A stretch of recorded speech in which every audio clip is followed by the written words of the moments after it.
और आज बात करेंगे फोर्ड मोटर्स की। अमेरिका की कंपनी इस वक्त बेहद बुरे दौर से गुजर रही है। खबरों की माने तो कंपनी ने गुजरात और तमिलनाडु के प्लांट्स को बंद करने का फैसला किया। इसकी वजह क्या है ये समझिए।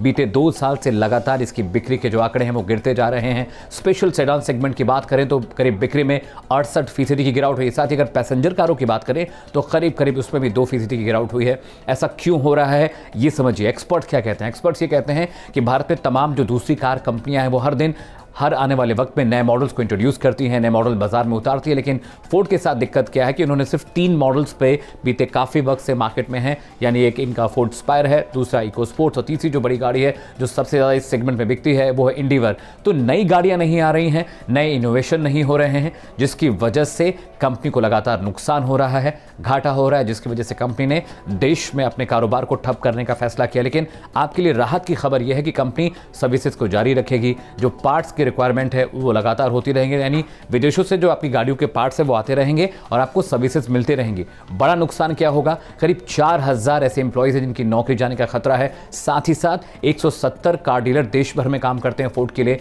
उनका करीब 2000 करोड़ रुपया मार्केट में फंस जाएगा। फोर्ड ने ऑफिशियली जो बयान दिया उसके मुताबिक बीते 10 सालों में उनके ऑपरेटिंग लॉस में करीब $2 बिलियन का नुकसान हुआ है। ये बहुत बड़ी रकम होती है। आप किसी मार्केट में जाते हैं तो आपका मकसद होता है कि उस मार्केट में पहुंचकर मुनाफा कमाएं, पैसा कमाएं। अगर आपकी प्रॉफिट बुक में लगातार लॉस दिखाई दे रहा है तो आप कारोबार नहीं कर सकते। ऐसे में फोर्ड के लिए मुश्किल वक्त यह है कि ये अपना बिजनेस इंडिया से बंद करने वाले हैं।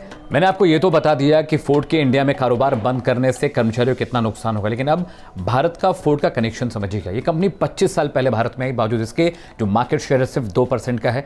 प्रधानमंत्री नरेंद्र मोदी के मेक इन इंडिया प्रोजेक्ट को बड़ा झटका है, क्योंकि जब कंपनी के प्रोजेक्ट और पार्ट्स यहां आते हैं तो इंपोर्ट एक्सपोर्ट ड्यूटी के जरिए बड़ी कमाई होती है। अब ये समझिए कि कितने इंजन कहां बनते थे और कैसे उनका असर भारत की कमाई पे पड़ा है। अगर मैं चेन्नई की बात करूं करीब 2 लाख कार यहां बनती थी, करीब 3.5 लाख इंजन यहां मैन्युफैक्चर होते थे। अगर मैं साणंद के असेंबली लाइन की बात करूं तो करीब 2,40,000 कारें यहां बने जाती थी। इसके अलावा करीब 2,70,000 इंजन की मैन्युफैक्चरिंग यहां होती थी। यानी इतने बड़े पैमाने पे एम्प्लॉइज उसमें काम करते थे। इंपोर्ट एक्सपोर्ट ड्यूटी के जरिए बड़ी कमाई होती थी। मेक इन इंडिया को बड़ा झटका है। लेकिन सबसे हैरान करने वाली बात यह कि कंपनी 25 साल पहले आती है और 25 सालों में उसका मार्केट शेयर सिर्फ 2%। का मतलब कहीं ना कहीं कंपनी की स्ट्रैटेजी में और कामकाज के तरीकों में कमी जरूर थी।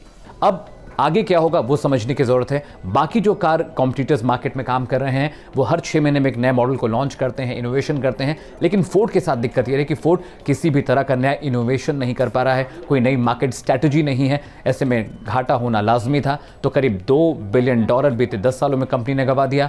अब जो 4000 एम्प्लॉय हैं उनकी नौकरी पर खतरा है। 2 बड़े प्लांट इनकी जो चलते हैं वो एक गुजरात साणंद में है, दूसरा तमिलनाडु में है। वहां से बिजनेस बंद करने, वहां की असेंबली लाइन बंद करने की खबर है।